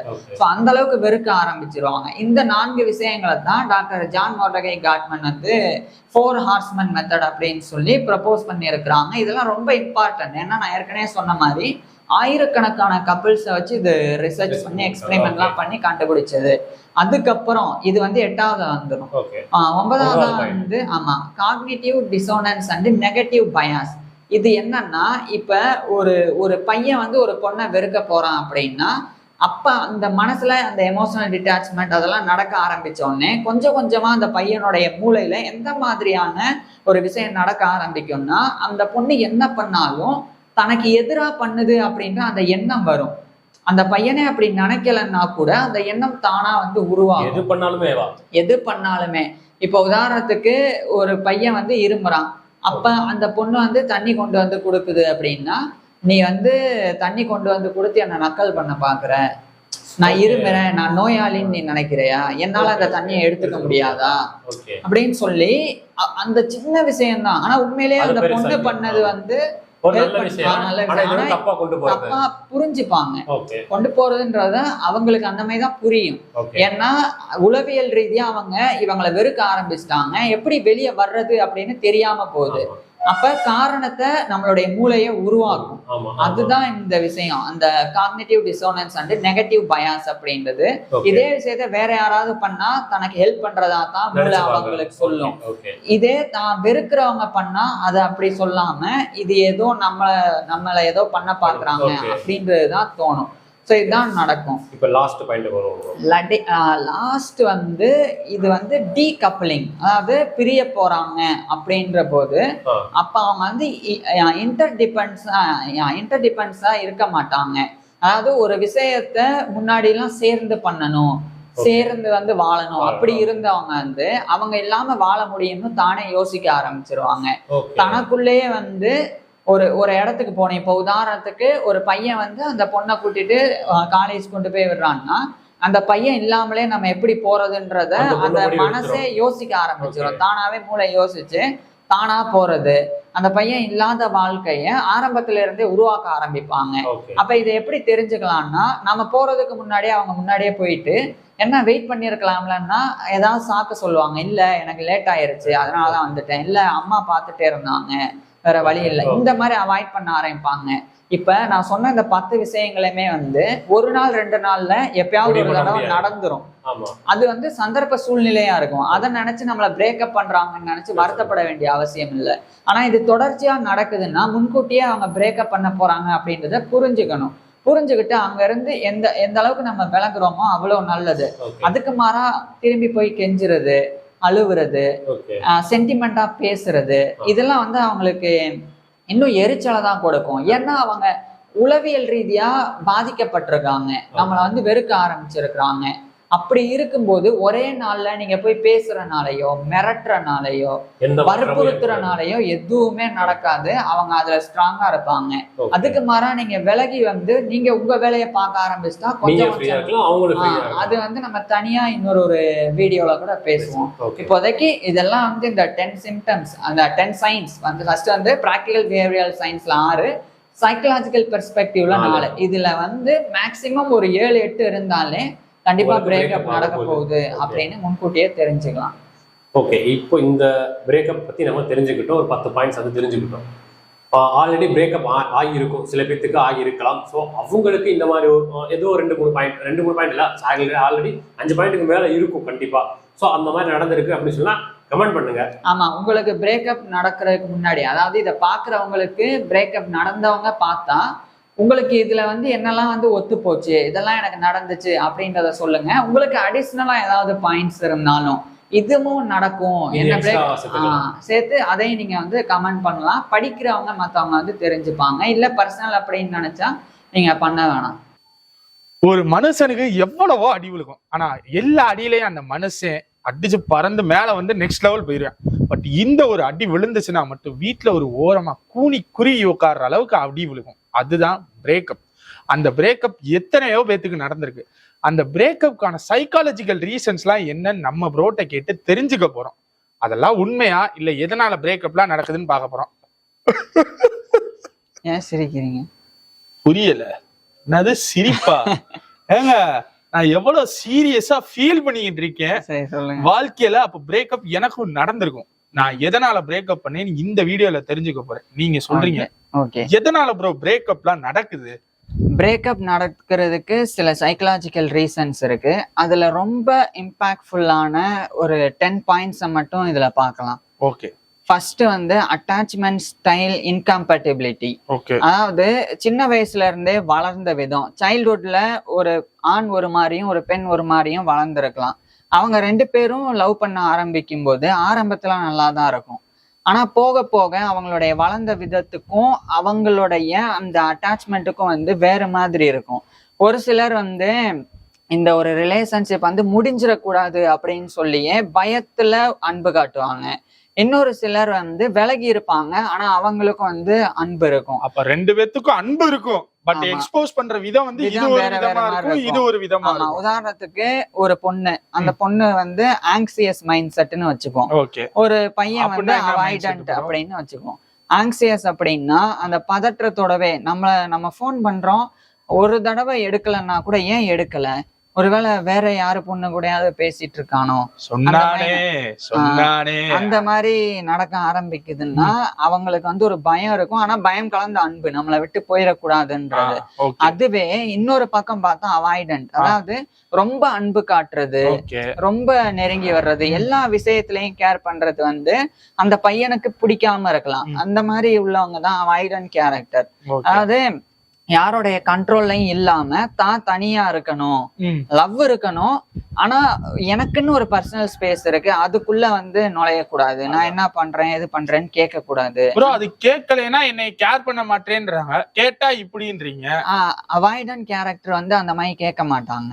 இந்த கேரக்டர்னா நான் சொல்றது பொதுவா நிறைய பேர் வந்து ஒரே மாதிரி அந்த வைப் வந்து செட் ஆகும், அந்த வேவ். ஆனா சில பேருக்கு வந்து இந்த மாதிரி அமையும் போது ஆங்ஸியஸா இருக்கிறவங்க அவாய்டன்ட் கூட சேரும் போது அப்ப இந்த பிரச்சனை வரும். அவாய்டண்டா இருக்கிறவங்க என்ன நினைப்பாங்கன்னா, இவங்க நம்மள ஓவர் கேர் பண்றாங்க, இது எனக்கு பிடிக்கல. ஏன்னா அவங்க சைல்ட்ஹுட்ல இருந்து அவங்களுடைய வீட்டுல அவங்கள அந்த மாதிரி வளர்த்திருக்க மாட்டாங்க. அதுவே இந்த ஆங்ஸியஸா இருக்கிறவங்கள வந்து ரொம்ப அன்பு காட்டி ரொம்ப வந்து பாத்துக்கிட்டு ஒவ்வொரு விஷயத்திலையும் அக்கறையா இருந்து வளர்த்திருப்பாங்க. புரியுது. அப்ப ரெண்டுமே ஒண்ணுக்கு சந்திக்கும் போது இவங்க எதிர்பார்க்கறது இவங்கிட்ட இருக்காது, அவங்க எதிர்பார்க்கறதும் இவங்கிட்ட இருக்காது. அப்ப 2 பேருக்கும் மோதல் ஏற்பட ஆரம்பிக்கும். அது மன ரீதியா கொஞ்சம் கொஞ்சமா பிரிவு ஏற்படும். அதுதான் இந்த அட்டாச்மெண்ட் ஸ்டைல் இன்கம்பேட்டபிலிட்டி அப்படின்றது. அப்ப இது வந்து ஒரு ரீசன். ஆமா, தளபதி ஒரு ஆடியோ லான்ச்ல சொல்லியிருப்பாரு, நீங்க ஒருத்தவங்க மேல அன்பு காட்டுறீங்க, அந்த அன்பே அவங்களுக்கு வெறுப்பாயிருச்சுன்னா அதுதான் இது. கரெக்டா ப்ரோ? கரெக்ட். அதுக்கப்புறம் 2வது வந்து எக்ஸ்பெக்டேஷன் கேப். அப்படின்னா என்ன ப்ரோ? அப்படின்னா இப்ப வந்து ஒரு பொண்ணு ஒரு பையன் வந்து லவ் பண்றாங்கன்னா, லவ் பண்ண ஆரம்பிக்கும் போது தான் நினைச்ச மாதிரிதான் அந்த பொண்ணும், தான் நினைச்ச மாதிரிதான் அந்த பையனும் இருப்பாங்க. ஓகே. ஆனா போக போக அது ரொம்ப பழக ஆரம்பிச்ச பிறகு அந்த கேரக்டர் வேற மாதிரி தெரிய ஆரம்பிக்கும். அதாவது ஃபர்ஸ்ட் வந்து ஓகே இது நல்லா இருக்கு, இது நல்லா இருக்கு, ரெண்டு பேருக்கும் செட் ஆகுற மாதிரி இருக்கும், நல்லா லைஃப் போகுதுன்னு தோணும். ஆனா எப்பவுமே நீங்க மேலோட்டமா ஒருத்தரை பார்க்கும்போது உங்களுக்கு ஏத்த மாதிரி தோணும். ஆனா கொஞ்சம் பழக பழக ஒரு வாரம் 2 வாரம் ஒரு மாசம் ஒரு 3 மாசம் ஆச்சுன்னா அந்த மாதிரி பழக ஆரம்பிச்ச பிறகு அவங்க இன்னும் நம்ம கிட்ட ஓபன் அவுட் ஆவாங்க. அப்ப அவங்களுடைய ஒரிஜினல் கேரக்டர் அப்பதான் தெரிய வரும். அப்ப நம்ம எதிர்பார்த்த மாதிரி இல்லையே, நம்ம பார்க்கும்போது அவங்க சிரிச்சு பேசிட்டு இருந்தாங்க, ஃப்ரெண்ட்ஸ் கூட ஜாலியா இருந்தாங்க. ஆனா இப்ப பார்த்தா வேறு முகம் இருக்கு, அவங்களுக்குள்ளயும் அந்த ஆழமான கோபம் இருக்கு, பழி வாங்கக்கூடிய அந்த வெஞ்சன்ஸ் இருக்கு, இந்த மாதிரி தெரிய வரும். அப்ப என்ன நடக்கும், அப்போ ஒருத்தர் புரிஞ்சுக்காமலே சும்மா பார்த்து லவ் பண்றது, புரிஞ்சுக்க ஆரம்பிக்கும் போது நான் எதிர்பார்த்த மாதிரி இல்லையே. உதாரணத்துக்கு எந்திரிச்ச உடனே குட் மார்னிங்னு மெசேஜ் அனுப்பணும் அப்படின்னு ஒரு பையன் நினைக்கிறான். அந்த பொண்ணு எப்படி நினைக்கும், எந்திரிச்ச உடனே நம்ம ஃப்ரீயா இருக்கணும் அப்படின்னு போக கூடாது. அப்ப 2 பேருக்கும் இங்க வந்து வேறு விதமா இடிக்க ஆரம்பிக்கும். இப்ப இந்த பையன் வந்து ஏன் குட் மார்னிங்னு அனுப்பல அப்படின்னு கேட்க ஆரம்பிப்பான்.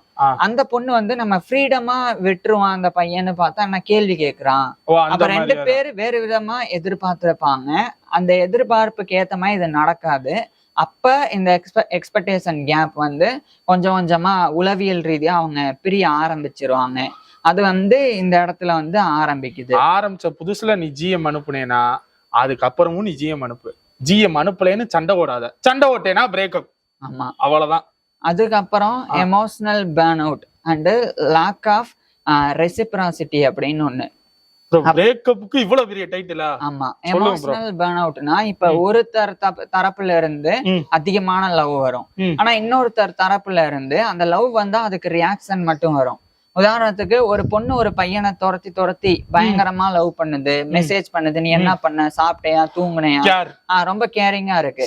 ஆனா அந்த பையன் வந்து கேரிங்கா இருக்கும் போது மட்டும் மெசேஜ் பண்ணா மெசேஜ் பண்றான், அதாவது போன் பண்ணி பேசுனா அப்ப பேசுறான், அந்த இன்வால்வ்மெண்ட் எல்லாம் இருக்கு. ஆனா அந்த பையனாவே இனிஷியேட் பண்ணி அந்த பொண்ணை வந்து அந்த பொண்ணு கூட வந்து பேச மாட்டான்.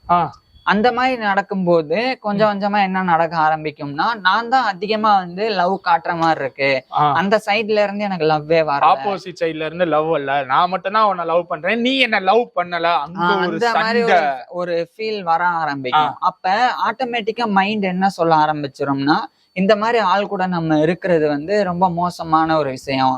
ஏன்னா நம்ம அதிகமா லவ் காட்டுறோம், அதிகமா போன் பண்றோம், பேசுறோம், ஆனா நான் போன் பண்ணா மட்டும்தான் அவன் பேசுவானா அப்படின்ற எண்ணம் வர ஆரம்பிக்கும். அப்ப அவனே போன் பண்ணட்டும் பாத்துப்போம் அப்படின்னு இவங்க வெயிட் பண்ணுவாங்க. அப்படி வெயிட் பண்ணும்போது அவனும் கால் பண்ண மாட்டான், இவனும் கால் பண்ண மாட்டான். அது ஒரு கேப். இப்படி ஒரு விஷயம் தேவையா நமக்குள்ள? ஒரு உணர்ச்சி ரீதியா ஒரு அளவுக்கு மேல போய் அப்படியே எரிஞ்சு விழுந்துருவாங்க. ஒரு அளவுக்கு மேல அப்படியே அதுதான் வந்து எமோஷனல் பர்ன் அவுட் அப்படின்றது. அது நடந்த உடனே அந்த அதிகமா யார் துரத்தி லவ் பண்ணாங்களோ அவங்களே நம்ம பிரேக்கப் பண்ணிக்கலாம் அப்படின்னு சொல்ல ஆரம்பிச்சிருவாங்க. இப்ப இங்க எப்படி தோணும்னா, அந்த பையனுக்கு இந்த பொண்ணே வந்துச்சு, இந்த பொண்ணே சாட் பண்ணிச்சு, மெசேஜ் பண்ணிச்சு, போன் பண்ணி பேசிட்டே இருந்தது, ஆனா திடீர்னு இந்த பொண்ணே வேணான்னு சொல்லிருச்சு, ஒருவேளை அந்த பொண்ணுக்கு வேற பையனை பிடிக்க ஆரம்பிச்சிருச்சோம் அப்படின்னு தப்பா நினைச்சிருவான். ஆனா உண்மை என்ன, இந்த பையன் கண்டுக்கல, ஆனா இந்த பொண்ணு அதிகமா லவ் பண்ணுச்சு, அத வந்து அவ்வளவா கேர் பண்ணிக்கல. அதே மாதிரி ஒரு பிரச்சனைன்னு வந்தா கூட இந்த பையன் எப்படி இருப்பான்னா, பிரச்சனைன்னு அந்த பொண்ணு வந்து சொல்லும் போது ஆறுதல் கிடைக்கும்னு சொல்லும். ஆனா இந்த பையன் அந்த பேச்சை மாத்தி வேற எங்கேயாவது பேச்சை கூட்டு போறது, பேசுறது. அப்ப அந்த பொண்ணுக்கு எப்படி தோண ஆரம்பிச்சிரும்னா, நம்மளுடைய கஷ்டமும் இவனுக்கு புரியல, நம்மளுடைய காதலும் இவனுக்கு புரியல, இப்பேற்பட்ட ஆள் அப்ப நமக்கு தேவையும் இல்லை, அப்படி வந்து நினைச்சு அங்க வந்து அந்த ஒரு புரிதல் அந்த பொண்ணுக்கு ஏற்பட்டு பிரிவாங்க. இது வந்து பொண்ணு சைடு மட்டும் கிடையாது, சில சமயம் ஆண்கள் இந்த மாதிரி பொண்ணு மேல அதிக காதல் இருக்கும், அவங்களே இனிஷியேட் பண்ணி போன் பண்ற மாதிரி இருக்கும். அது பொண்ணுங்களும் இந்த சில நேரம் இந்த மாதிரி நடந்துப்பாங்க. சோ இது ஆண் பெண் 2 பேருக்கும் பொதுவானதுதான். ஆமா, இந்த ஒரு விஷயம் வந்து தொடர்ந்து நடந்தா பிரேக்கப் கண்டிப்பா வந்து நடக்கும். ப்ரோ இந்த கதை எங்க ப்ரோ கேட்டீங்க? எனக்கு தெரிஞ்சு இது எங்கேயும் படிச்ச மாதிரி இல்ல, எவனோ அட்டிப்பட்டு பேசுறேன் அந்த கதை. அடிப்பட்டு அந்த மாதிரி எல்லாம் ஒண்ணும் இல்ல. நம்ம சைக்கலாஜிக்கலா இது நிறைய எக்ஸ்பெரிமெண்ட்ஸ் ரிசர்ச் எல்லாம் பண்ணதுல அப்படி வெளிவந்த நிறைய விஷயங்கள்லாம் நான் சொல்றதெல்லாம் யார் யாருக்கும் நடந்த மாதிரி இருக்கு. யாரா வேணாலும் இருக்கிறாங்களா? உங்களை சுத்தி இருக்கிறவங்கள கூட இதே விஷயம் நடந்திருக்கலாம். வெளியே காரணம் சொல்லும் போது பிரிஞ்சதுக்கு வேற ரீசன் சொல்லியிருப்பாங்க. ஆனா உண்மையான காரணம் நான் சொன்னதுல இதுல ஏதாவது ஒன்னா தான் இருக்கும். இப்ப அடுத்தது இருக்கு என்னன்னா டைவர்ஜென்ட் கோர் வேல்யூஸ் அப்படின்னு. வேல்யூ மிஸ்அலைன்மெண்ட் அப்படின்னு சொல்லலாம். அப்படின்னா என்னன்னா உங்க டேஸ்ட் ஒண்ணு இருக்கும், உங்களை காதலிக்கிற பொண்ணுடைய டேஸ்ட் ஒண்ணு இருக்கும். இந்த சட்டை உனக்கு நல்லா இருக்கு, ஆமா, ஆனா உங்களுக்கு பிடிக்காது, ஆனா உங்க பார்ட்னருக்கு பிடிக்காது, அதனால இந்த சட்டையை மாத்துவேன். இப்படியே போச்சுன்னா கொஞ்சம் கொஞ்சமா இது வெறும் சட்டையெல்லாம் ஆரம்பிக்காது. கொஞ்சம் கொஞ்சமா என்ன நடக்கும்னா அந்த பொண்ணு வெளிநாடு போய் செட்டில் ஆகணும்னு நினைக்கிற பையன் உள்ளூர்லயே இருக்கணும்னு நினைப்பான். அப்ப லவ் பண்ணும்போது இத பேச ஆரம்பிக்கும் போது ஒருத்தரே தோண ஆரம்பிக்கும். இந்த பொண்ணு ஃபாரின் போகணும்னு சொல்லுது, ஃபாரின் போய் வாழணுமா, இங்கேயே வாழ்ந்துடலாம். ஆனா அந்த பொண்ணுக்கு தோணும் இங்கேயே வாழணும்னு இந்த பையன் சொல்றான், ஆனா ஃபாரின் போனாதான் நல்லா இருக்கும். அப்ப நம்ம ஒருவேளை கல்யாணம் பண்ணிக்கிட்டா அது நடக்காம போயிருமோ அப்படின்ற அந்த ஒரு தவிப்பு வர ஆரம்பிக்கும். இது வெறும் ஊர் விட்டு ஊர் போறது மட்டும் இல்ல, பல விஷயங்கள். ஒரு பொண்ணு குடும்பத்தோட சேர்ந்து வாழலாம், ஆனா பையன் இல்ல தனியா செப்பரேட்டா பிரிஞ்சு வாழலாம். அப்ப இது கொஞ்சம் கொஞ்சமா இந்த கருத்து முரண்பாடு, அவங்க ஒரு விஷயத்த மதிப்பாங்க, வேல்யூ பண்ணுவாங்க. இன்னொருத்தர் அதே விஷயத்த அசால்ட்டா நினைச்சிட்டு வேற ஒரு விஷயத்துல வேல்யூ காட்டுவாங்க. இந்த மாதிரி நடக்கும்போது இந்த பிரிதல், அவங்க பிரிஞ்சு போறது நடந்துரும். யாராச்சும் ஒரு ஆள் விட்டு கொடுத்தா சேர்ந்துடலாம்ல ப்ரோ? விட்டு கொடுத்தா சேரலாம், கவுன்சிலிங் இருக்கு, நிறைய விஷயங்கள் இருக்கு. ஆனா இந்த காலத்துல யாரு விட்டு கொடுக்க போறான்? விட்டு கொடுக்கறதே ஒரு ஈகோ விட்டு இறங்கி வர்ற மாதிரி நினைக்கிற காலம் இது. அதனால பெருசா விட்டு கொடுக்கறதும் இல்லை. அதனாலயே லவ் பண்ணி ஒரு 6-7 மாசம் அல்லது 2 வருஷம் லவ் பண்ணா கூட இந்த மாதிரி நடக்க ஆரம்பிக்கும் போது அவங்க கொஞ்சம் கொஞ்சமா பிரிஞ்சு போயிடுறாங்க. புரியுது. லவ் பெயின்ன்றது எவ்வளவு கஷ்டம், ஆனா ஈகோனால செட். Okay bro. அதுக்கப்புறம் பாத்தீங்கன்னா self protection and fear of vulnerability. இப்படி என்னன்னா இது ஏற்கனவே பிரேக்கப் ஆனவங்களுக்கு நடக்கும். இப்ப ஒரு பொண்ணு ஒரு பையனை ரொம்ப லவ் பண்ணி அவங்க 2 பேரும் சேர்ந்து லவ் பண்ணி பிரேக்கப் ஆயிடுச்சு. இப்ப மறுபடியும் அந்த பொண்ணுக்கு இன்னொரு பையன் கிடைக்கிறான். இப்ப அந்த பையனை இந்த பொண்ணு லவ் பண்ண ஆரம்பிக்குது, 2 பேரும் சேர்ந்து லவ் பண்ண ஆரம்பிக்கிறாங்க. இப்ப எப்ப இந்த பிரச்சனை வர ஆரம்பிக்கும்னா அந்த பொண்ணு ரொம்ப அதிகமா அந்த பையனை லவ் பண்ண ஆரம்பிச்ச பிறகு அந்த பொண்ணுக்கே தோண ஆரம்பிச்சிடும், நம்ம அளவுக்கு மீறி அந்த பையனை காதலிக்கிறோம் போல அப்படின்ற அந்த எண்ணம் வரும். அப்ப அப்படி முன்னாடி அந்த பையன் விட்டு போன மாதிரியே இந்த பையனும் நம்மளை விட்டு போயிட்டா என்ன பண்றதுன்ற பயம் கொஞ்சம் கொஞ்சமா அவங்களுடைய சப்கான்சியஸ் மைண்ட்ல அவங்கள அறியாம அந்த ஒரு பயம் வர ஆரம்பிக்கும். இது நமக்கு செட் ஆகுமா செட் ஆகாதா, ஏற்கனவே நம்ம ஒரு அடி ஏமாந்துருக்கோமே, இதே மாதிரி நம்ம ஏமாந்துருவோமோ அப்படின்ற அந்த பயம் வரும். அப்ப என்ன நினைப்பாங்கன்னா பேசாம நம்ம இங்கேயே பிரேக்கப் பண்றது நல்லது. ரொம்ப டீப்பா லவ் பண்ணி 6 மாசம் இன்னொரு 1 வருஷம் இப்படி நம்ம போயிட்டோம்னா திடீர்னு அந்த பையனுக்கு நம்மள பிடிக்காம போயிருச்சுன்னா ஏற்கனவே இருந்த பையனுக்கு பிடிக்காத மாதிரி அப்ப 2 விஷயம் பண்ணுவாங்க. ஒண்ணு டக்குன்னு மேரேஜ் பண்ணிக்கலான்னு பயப்படுவாங்க, மேரேஜ் பண்ணிட்டா விட்டு போக மாட்டான் அப்படின்னு நினைச்சு. ஆனா அந்த பையனுக்கு அந்த சூழ்நிலையில மேரேஜ் பண்ணக்கூடிய அந்த வயசும் இருக்காது, சுச்சுவேஷனும் இருக்காது, வீட்லயும். அப்ப அந்த பையன் வேணான்னு சொல்லுவான், கொஞ்ச நாள் கழிச்சு பண்ணிக்குவோம். ஆனா இந்த பொண்ணுக்கு எப்படி தோண ஆரம்பிச்சிரும்னா நமக்கு பிரேக்கப் ஆன மாதிரியே இதுவும் நடக்க போகுது போல அப்படின்னு தப்பா புரிஞ்சுக்கிட்டு அவங்களே பிரேக்கப் பண்ணிடுவாங்க. சோ இந்த ஒரு பிரிதல் நடக்கும். சோ அவங்களே காப்பாத்திக்கிறதா நினைச்சு அந்த நடக்காத ஒரு விஷயம் நடந்துருமோ அப்படின்னு நினைச்சு அவங்க பிரேக்கப் பண்ணுவாங்க. இதுதான் அந்த செல்ஃப் ப்ரொடெக்ஷன் அப்படின்னு சொல்றது. காக்னிட்டிவ் டிசோனன்ஸ் அப்படின்னு சொல்லி ஒண்ணு இருக்கு. Cognitive dissonance and mental stress. அதாவது இப்ப ஒரு பொண்ணு ஒரு பையனை நம்புது, ரொம்ப அந்த பையன் நல்லவன், பொய்யே சொல்ல மாட்டான் அப்படின்னு. இப்ப 2 பேரும் லவ் பண்ணிட்டு இருக்காங்க. இப்ப சடனா அந்த பொண்ணு அந்த பையனுக்கு போன் பண்ணி வெளியே வான்னு நீ எங்க இருக்கன்னு கூப்பிடும் போது அந்த பையன் நான் வீட்டுலதான் இருக்கேன், ரிலேட்டிவ்ஸ் எல்லாம் வந்திருக்காங்க, பேசிட்டு இருக்கேன் அப்படின்னு சொல்லியிருக்கான்னு வச்சுக்கோங்க. இப்ப திடீர்னு அந்த பொண்ணு வெளியே சுத்தும் போது அந்த பையன் வெளியே வந்திருக்கிறான். அப்ப அந்த பொண்ணு அந்த பையனை பாக்குது. அப்ப அந்த பொண்ணு என்ன நினைக்கும்னா நம்மகிட்ட வீட்டுல இருக்கிறதா சொன்னான், ஆனா இப்ப பார்த்தா வெளியே இருக்கான், ஃபர்ஸ்ட் அந்த பொண்ணுடைய மனசுல என்ன தோணும்னா இல்ல நான் பேசும்போது வீட்டுல இருந்திருப்பான், இப்போ ஒருவேளை வீட்டுல இருந்து ஏதாவது வேலை சொல்லி வெளியே அனுப்பியிருப்பாங்க அப்படின்னு ஒரு மைண்ட் சொல்லும். அது பாசிட்டிவா. அதுவே பொண்ணு பையன் யாருக்குமே அப்படிலாம் இல்ல ப்ரோ. இல்ல, 2 மைண்டுமே இருக்கு. உங்க பாசிட்டிவும் இருக்கு. இந்த பாசிட்டிவா சொல்லும், அதே சமயம் நெகட்டிவ் மைண்டும் இருக்கு. நெகட்டிவ் மைண்ட் என்ன சொல்லும்னா, இவன் நம்மளை ஏமாத்திருக்கான், பொய் சொல்லியிருக்கான், அப்ப வேற பொண்ணு கூட இந்த பையனுக்கு தொடர்பு இருக்கோ, அதை நமக்கு தெரிஞ்சிடக்கூடாதுன்றதுக்காக இந்த மாதிரி பொய் சொல்லியிருக்கானோ அப்படின்னும் அந்த மைண்ட் சொல்லும். இப்ப பாசிட்டிவ் நெகட்டிவ் எது ரொம்ப இம்பாக்டா இருக்கும்? அதிகமா வர்றது, அதிகமா எல்லாரும் சொல்றது, அதிகமா நம்புறது அந்த நெகட்டிவ் தான். அதனாலதான் பாசிட்டிவ் மைண்ட் சொன்னா கூட தீர விசாரிக்கலாம். அவங்க போய் நீ வீட்டுல இருக்கேன்னு சொன்ன, இப்ப எப்படி வெளியே விசாரிக்கலாம்னு சொன்னா சந்தேகப்படுறியான்னு ஒரே வார்த்தையில முடிஞ்சிருது இல்ல ப்ரோ. அது வரும். ஆனா பாசிட்டிவா இருக்கிறவங்க என்ன பண்ணுவாங்க, ஒண்ணு அவங்களுக்கு அவங்களே ஆறுதல் சொல்லியிருப்பாங்க, அந்த மாதிரி இருக்காது, இன்னும் 2 தடவை நடந்தா பாத்துக்கலாம். ஆனா நெகட்டிவ் தான் நம்மளுடைய மைண்ட்ல ரொம்ப நம்மளை ஆட்டி படைக்கும்ன்றனாலயே நெகட்டிவ் தாட்ஸ் இந்த பாசிட்டிவ் தாட்ஸ கூட மீறி வந்துரும், அடிச்சு உட்கார வச்சு.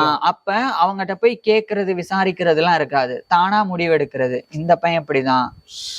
அப்ப இந்த 2மே சேர்ந்து ஒரு போராட்டம் இருக்கும். ஆனா இந்த பொண்ணுக்கு அந்த பையன் மேல ஒரு நம்பிக்கையும் இருக்கும், அவன் நல்ல பையன், போய் சொல்ல மாட்டான் அப்படின்ற ஒரு நம்பிக்கை. அப்ப இது 2மே அது. அப்ப எது உண்மை? அந்த பையன் நம்மகிட்ட சொன்னது உண்மையா, இப்ப நடக்கிறது உண்மையா, அல்லது நமக்கு தோன்ற மாதிரி அவன் நம்மளை ஏமாத்துறான்? இந்த ஒரு மன போராட்டமே மென்டல் ஸ்ட்ரெஸ்ஸா மாறும். இதுதான் காக்னிட்டிவ் டிசோனன்ஸ். இது நடக்க ஆரம்பிக்கும் போது இது ஏன் நமக்கு நடக்குது, நம்ம லவ் பண்றதுனாலதான். அப்ப நம்ம பிரிஞ்சிருவோம், பிரேக்கப் பண்ணிடுவோம். என்ன ப்ரோ, ஒரு பொய் சொன்னதுக்கு பிரேக்கப்பா? ஆமா, இந்த மாதிரிதான் நினைப்பாங்க. ஒரு பொய் சொன்னதுக்கு பிரேக்கப்பான்னு நம்ம அசால்ட்டா நினைச்சுக்கலாம். ஆனா அந்த பொய்யே அந்த காக்னிட்டிவ் டிசோனன்ஸ் வரும்போது அது வேறு விதமான நிறைய சந்தேகத்தை எழுப்பும். அதனால இந்த பிரேக்கப் ஆனது நடந்துரும்.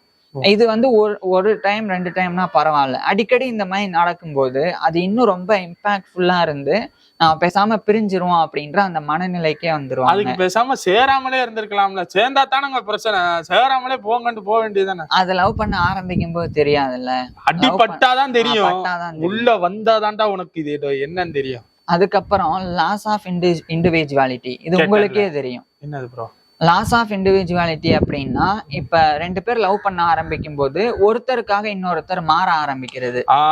நீங்க சொன்னீங்களா, இந்த சட்டை உங்களுக்கு பிடிக்கும், ஆனா அந்த பொண்ணுக்கு இந்த சட்டை பிடிக்கல, அப்ப இந்த சட்டை போடக்கூடாது, வேற சட்டை போடணும். சந்தோஷ் சுப்ரமணியம் கொஞ்சம் கொஞ்சமா அவங்களுக்காக நம்ம மாத்தவே கூடாது. எப்பவுமே லவ்ல நீங்க சொன்ன மாதிரி விட்டு கொடுத்தல் இருக்கணும். யாரும் மாற தேவையில்லை.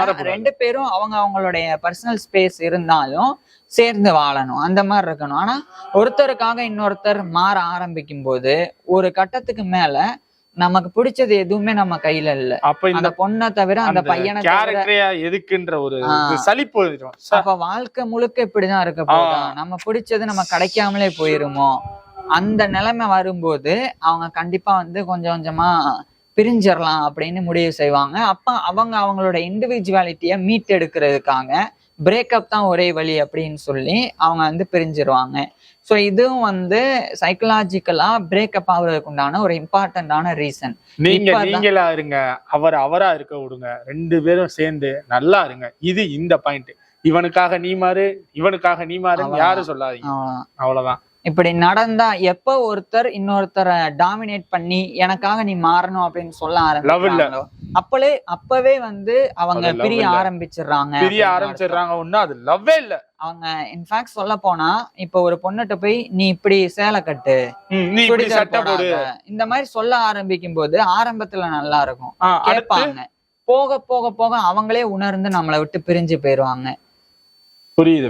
இது மாதிரி நடக்கும். இப்பதான் நீங்க கேட்டது வருது, கம்பேரிசன் லெவல் ஃபார் ஆல்டர்னேட்டிவ்ஸ். இது கசப்பான உண்மை. இன்றைய இந்த டிஜிட்டல் வேர்ல்டுல நிறைய சோசியல் மீடியாஸ்ல நிறைய வீடியோஸ் பாக்குறாங்க, நிறைய கப்பிள்ஸ் எப்படி நடந்துக்கிறாங்க அப்படின்றத பாக்குறாங்க. இப்படி பார்க்கும்போது நம்ம லவ் பண்ற பையனோ பொண்ணோ இந்த மாதிரி நம்மகிட்ட நடந்துக்கலையே. ஒரு வீடியோவை பார்த்துட்டு இந்த மாதிரி ஏன்டா நீ நடந்துக்கிறலன்னு கேட்டா அந்த மனுஷன் என்ன பண்ணுவான்? அது வீடியோ மட்டும் இல்லாம ஃப்ரெண்ட் சர்க்கிள்ல கூட இருக்கலாம். இப்ப நான் லவ் பண்ற ஒரு பொண்ணு, அந்த பொண்ணுடைய ஃப்ரெண்ட் சர்க்கிள்ல அந்த பொண்ணுடைய ஃப்ரெண்ட்ஸை லவ் பண்ணக்கூடிய மத்த பசங்க அவங்ககிட்ட நடந்துக்கிறத பார்த்து இந்த மாதிரி நான் அந்த பொண்ணுகிட்ட நடந்துக்கலையே அப்படின்னு நினைக்க ஆரம்பிக்கும் போது, இவன் நமக்கு ஏத்த ஆள் இல்ல போல, நம்ம ஏதோ வந்து தப்பு பண்ணிட்டோம் போல, அவசரப்பட்டு இந்த பையனையோ இந்த பொண்ணையோ நம்ம லவ் பண்ணிட்டோம் அப்படின்னு நினைக்க ஆரம்பிப்பாங்க. அப்ப வேற ஒரு ஆளை தேட ஆரம்பிப்பாங்க. என்னதான் லவ் பண்ணாலும் அவங்களுடைய பார்வையெல்லாம் தன்னை கேர் பண்ணிக்கக்கூடிய, தன்னை கவனிச்சுக்கக்கூடிய, தான் எதிர்பார்க்கிற மாதிரி இருக்கக்கூடிய இன்னொரு ஆளை தேட ஆரம்பிக்கும். அப்படி இன்னொரு ஆள் கிடைச்ச மறுநொடி நம்மளை வந்து விட்டு போயிடுவாங்க. அது பொண்ணா இருந்தாலும் சரி, பையனா இருந்தாலும் சரி, இது வந்து நடக்கும். ஸோ இது வந்து பிரேக்கப்புக்கு உண்டான ஒரு இம்பார்ட்டன்ட் ரீசன். அப்ப ஒருத்தர் வந்து இது மாதிரி மற்றவங்களால இன்ஃப்ளூயன்ஸ் ஆகுறது, இதை வந்து தடுக்கவே முடியாது. இன்றைய காலத்துல கிட்டத்தட்ட பொண்ணுங்களுக்கு வந்து 24 வயசாச்சு ஆகணும். 24 வயசுக்கு அப்புறம் பொண்ணுங்க எடுக்கிற முடிவு தான் சரியான முடிவா இருக்கும். அதுக்கு முன்னாடி எத்தனை வயசுல எடுத்தாலும், 20 வயசுல 21 வயசுல எடுக்கிற முடிவெல்லாம் கண்டிப்பா அவங்க மாத்திப்பாங்க. 24 வயசு வரும்போது நம்ம தப்பான ஆளை தேர்ந்தெடுத்துட்டோம் அப்படின்றத ஃபீல் பண்ணுவாங்க. ஆனா என்ன, வேற வழி இல்லை, எல்லார்ட்டையும் நம்ம சொல்லிட்டோம், லவ் பண்ணி தான் ஆகணும். அதுக்காகவே கல்யாணம் பண்ணிப்பாங்க, வேற ஒரு பையன் கிடைக்கலன்னாலே ஒழிய. மத்தபடி உங்களை பிடிக்காமலே போயிரும். இதே மாதிரிதான் ஆணுக்கு வந்து 25 வயசு, 24, பெண்ணுக்கு ஆணுக்கு 25 வயசு தான் வந்து ஃபுல்லா அவங்களுடைய பிரெயினோடைய வளர்ச்சி முடியுது. அப்பதான் அவங்க எல்லா பக்கமும் யோசிப்பாங்க, இந்த பொண்ணு நமக்கு சரியா செட் ஆவாங்களா, இந்த குறை இந்த பொண்ணு. அது வரைக்கும் உங்களுக்கு என்ன தோணும்னா, லவ் பண்றது ஒரு பேஷன், எல்லாரும் லவ் பண்றாங்க, எல்லாம் பண்றா, நானும் பண்ணுவேன்டா, அந்த எண்ணம் இருக்கும். அந்த எண்ணத்துல கிடைச்ச வரைக்கும் லாபம், ஏதோ ஒரு பொண்ணு ஏதோ ஒரு பையன். ப்ரோ அப்படி சொல்லாதீங்க, கிடைச்ச வரைக்கும் லாபம். கிடைச்ச வரைக்கும் லாபம் மீன்ஸ் எனக்கு இந்த பொண்ணு தான் கிடைச்சிருக்கு, அப்போ ஓகே. எனக்கு இந்த பையன் தான் என் பின்னாடி சுத்துறான், அப்போ ஓகே. இந்த மாதிரி லவ் பண்ண ஆரம்பிப்பாங்க. ஆனா அவங்களுக்கு வயசு ஆக தான் வெறும் பாசிட்டிவ் மட்டும் பார்த்து அவங்களுடைய கண்ணோட்டம் நெகட்டிவையும் பார்க்க ஆரம்பிக்கும். அப்ப இவங்களுக்குள்ள இந்த ஒரு இதுவும் இருக்கு அப்படின்றதுல அந்த வயசுலதான் தெரிய ஆரம்பிக்கும். இதுவே 25 வயசுல ஒரு மெச்சூர்டா லவ் பண்ண ஆரம்பிக்கும் போது, இந்த பொண்ணுக்கு இந்த பையனுக்கு இந்த பிரச்சனை எல்லாம் இருக்கு, ஓகே, அதெல்லாம் தெரிஞ்சுதான் நம்ம பண்றோம், இதை எப்படி சமாளிக்கிறதுன்னு வாழ ஆரம்பிப்பாங்களே ஒழிய ஒரு எதிர்பார்ப்போ இது எல்லாமே இருக்கணும்ன்ற அந்த ஒரு ஆசையோ எதுவுமே இருக்காது. மெச்சூரிட்டி லவ் 25 and 24, அதுக்கு முன்னாடி நீங்க லவ் பண்ணா கண்டிப்பா பிரேக்கப் தான்ப்பா. கண்டிப்பா பிரேக்கப் ஆகும்னு கிடையாது. ஒருவேளை அவங்களுடைய வேவ் செட் ஆச்சுனாலோ, ஒரு அந்த டைம்லயே அவங்க கொஞ்சம் மெச்சூரிட்டியா திங்க் பண்ணனால இல்ல. இப்ப நான் ஆரம்பத்துல சொன்ன மாதிரி ஆங்ஸியஸ் அவாய்டன்ட், இந்த மாதிரி ஒண்ணுக்கு முரண்பாடான 2 நபர்கள் லவ் பண்ணாம 2 அவாய்டன்ஸ் சேர்றாங்கன்னு வச்சுக்கோங்க. அப்ப அவங்களுக்கு என்ன யாரும் கட்டுப்படுத்தல, இன்னொரு நபரும் என்ன யாரும் கட்டுப்படுத்தல. அப்ப அப்பேற்பட்ட நபர்கள் சேரும்போது அப்பப்ப போன் பண்ணிப்பாங்க, அப்பப்ப பேசிப்பாங்க, அது பிரேக்கப்ல முடியாது. அதே மாதிரி ஆங்ஸியஸான 2 நபர்கள், அதாவது ரொம்ப பயத்தோட அன்பு காட்டுற 2 பேர் இருந்தா 2 பேரும் அவங்களுக்குள்ள போன் பண்ணிப்பாங்க, அவங்களுக்குள்ள எல்லாமே ஷேர் பண்ணிப்பாங்க. சோ இந்த மாதிரி வேவ் செட் ஆகும் போது எந்த பிரச்சனையும் நடக்கிறது இல்ல. இது ரெண்டுமே ஒண்ணுக்கு அப்படியே நேர் எதிரா இருக்கும் போதுதான் இந்த பிரச்சனைகள் எல்லாம் நடக்க ஆரம்பிக்கும். நான் சொன்ன மாதிரி உங்களுக்காக நான் மாறுறது, எனக்காக நீங்க மாறுறது, இதெல்லாம் வர ஆரம்பிக்கும் போது அது இன்னும் வந்து ரொம்ப பெரிய தாக்கத்தெல்லாம் லவ்ல ஏற்படுத்தும். ஆனா இதுவே 25 வயசுக்கு அப்புறம் லவ் பண்ணும்போது இதெல்லாம் தெரிஞ்சே பண்ணுவோம், புரிதல் இருக்கும். அண்டர்ஸ்டாண்ட்.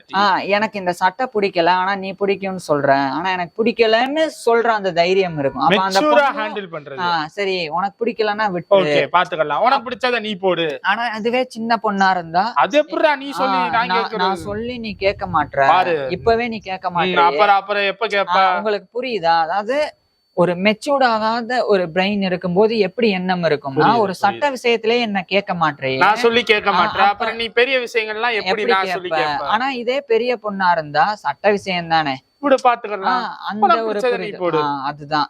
ஸோ இதுதான் இன்றைய காலத்துல இருக்கிற இந்த கம்பேரிசன் லெவல் ஃபார் ஆல்டர்னேட்டிவ்ஸ் அப்படின்றது. இது ரொம்ப ஆபத்தானது. இது சொசைட்டிஸ்ல வந்து கல்ச்சரையும் வந்து பெரிய அளவுல சர்ஜிக்கல் ஸ்ட்ரைக்குக்கு உள்ளாக்குது. அது மட்டும் இல்லாம சமூகத்துக்கு இது நல்லது இல்லை. ஆனா இதுதான் இப்ப நடக்குது, கசப்பான உண்மையும் கூட. கிரானிக் கம்யூனிகேஷன் இம்பேஸ் அப்படின்னா என்னன்னா, ஒரு பிரச்சனை நடக்கும், அந்த பிரச்சனைக்கு முடிவே இல்லாம அந்த பிரச்சனை பல மாசம் அப்படியே தொடர்ந்துட்டே இருக்கும், இழுத்துட்டு போகும். உதாரணத்துக்கு ஒரு பொண்ணும் பையனும் பேச ஆரம்பிக்கும் போது அந்த பொண்ணு சொல்லும், நீ அந்த பையன் கூட ஃப்ரெண்டா இருக்காதா, அவனை எனக்கு பிடிக்கல. அது அந்த பொண்ணு இல்ல ப்ரோ, எல்லாருமே அப்படிதான் ப்ரோ. நீ மட்டும் இல்ல, பசங்களா அதான் நீ இந்த பிள்ளைகிட்ட பேசக்கூடாது, நீ இந்த பையன்கிட்ட பேசக்கூடாது, அந்த பிள்ளை சரியில்லை, அந்த பையன் சரியில்லை, அந்த சொல்ல ஆரம்பிப்பாங்க. அப்படி சொல்ல ஆரம்பிக்கும் போது அது எதனால ப்ரோ சொல்றாங்க? பொசசிவ்னாலயா? இவன்கிட்ட நிறைய நேரம் பேசுறான், நம்மகிட்ட டைம் ஸ்பெண்ட் பண்ண மாட்டான், இல்ல அந்த ஒண்ணு.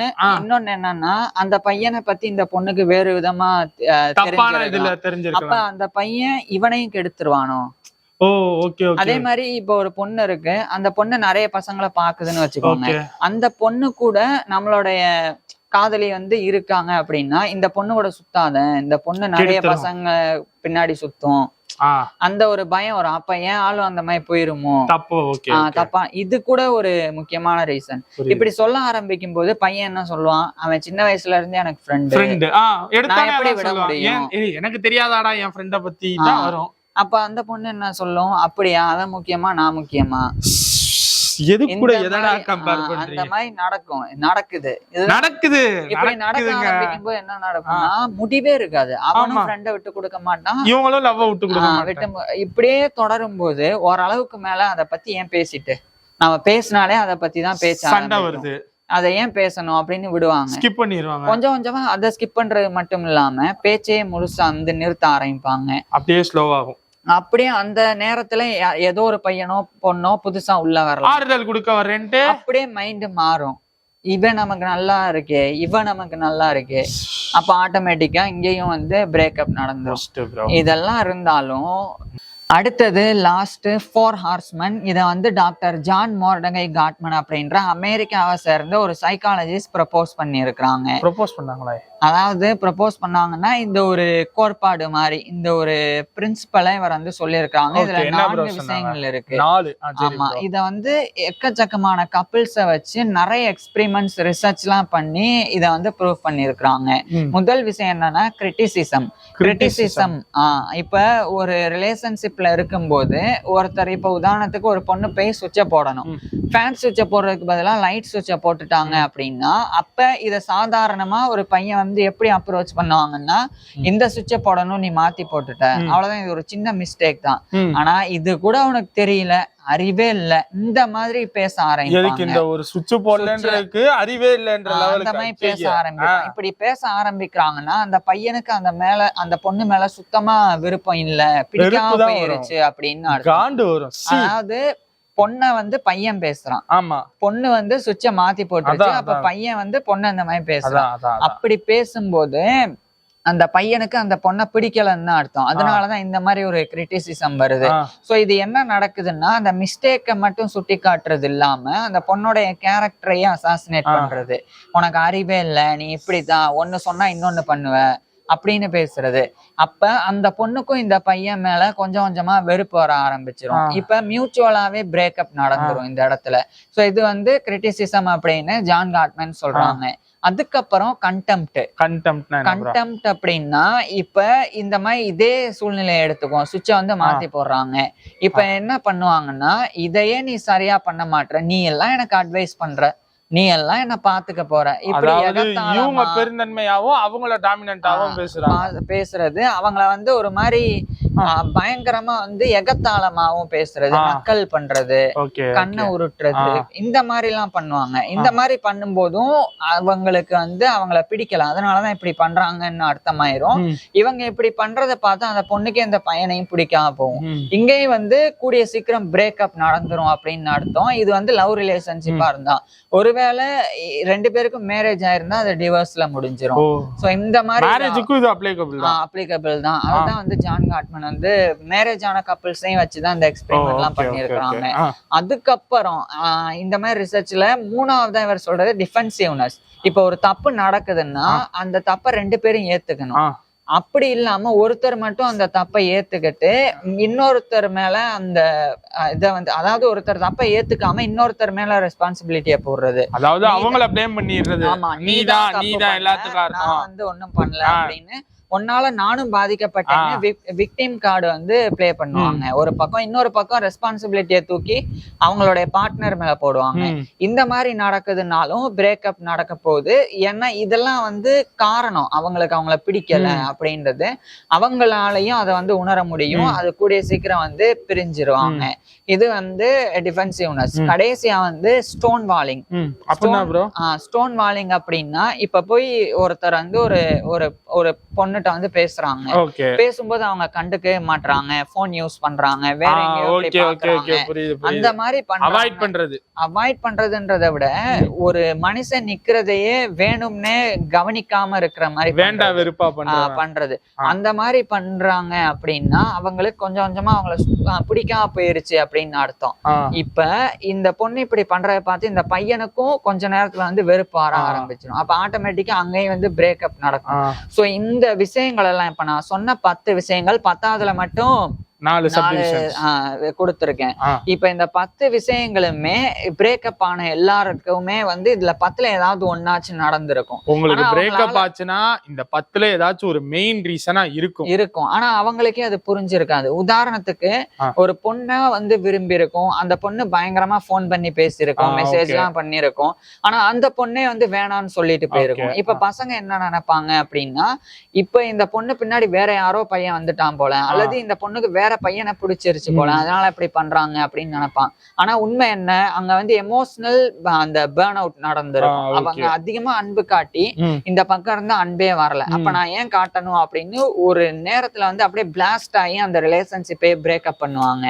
ஆனா பசங்க வந்து வேற மாதிரி அதை புரிஞ்சுப்பாங்க. இது பொண்ணுங்க மேட்டர்லயும் நடக்கும். பொண்ணுங்க அதிகமா கவனிக்காம இருந்திருப்பாங்க, பசங்க உருகி இருப்பாங்க, ஒரு அளவுக்கு மேல பசங்க விட்டுட்டு போயிருவாங்க. அப்ப பொண்ணுங்க வேற ஒரு பொண்ணு இவனுக்கு கிடைச்சிருச்சு போல அப்படின்னு நினைப்பாங்க.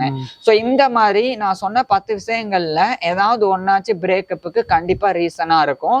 இதெல்லாம் தான் வந்து இதுல இருக்கக்கூடியது எல்லாமே வந்து உண்மையிலேயே சைக்கலாஜிக்கலா ப்ரூஃப் பண்ணப்பட்ட விஷயங்கள். இந்த சைக்காலஜிக்கல் ஃபேக்ட்ஸ்னால உங்களுக்கும் பிரேக்கப் ஆயிருந்துச்சுன்னா கமெண்ட் பண்ணுங்க. இல்ல இந்த 10 ரீசன் இல்ல, இதை தவிர்த்து எனக்கு வேற ஒரு ரீசனால பிரேக்கப் ஆச்சுனால அதையும் கமெண்ட் பண்ணுங்க. அப்புறம் யோசிக்கலாம், இந்த வீடியோல இவனே கேள்வியே கேட்கலாம், அவரே கேள்வி கேட்டு அவரே பதில் சொல்றாருன்ட்டு. கிடையவே கிடையாது. உண்மையான ரீசன் என்னன்னா லவ் ஃபெயிலியர் கான்செப்ட். அதனால எனக்கு கண்ணு கலங்கிருச்சு, கொஸ்டின்ஸ் என்னால கேட்க முடியல. இதை விட அடுத்த வீடியோல கொஸ்டின்ஸ் ஏகப்பட்ட கொஸ்டின்ஸோட நான் வர்றேன். அதே மாதிரி உங்களுக்கு ஏதாச்சும் கொஸ்டின்ஸ்னாலும் கீழே கமெண்ட் பண்ணுங்க. அடுத்த வீடியோல அதுக்கான பதில்கள் கண்டிப்பாக இருக்கும். So thank you.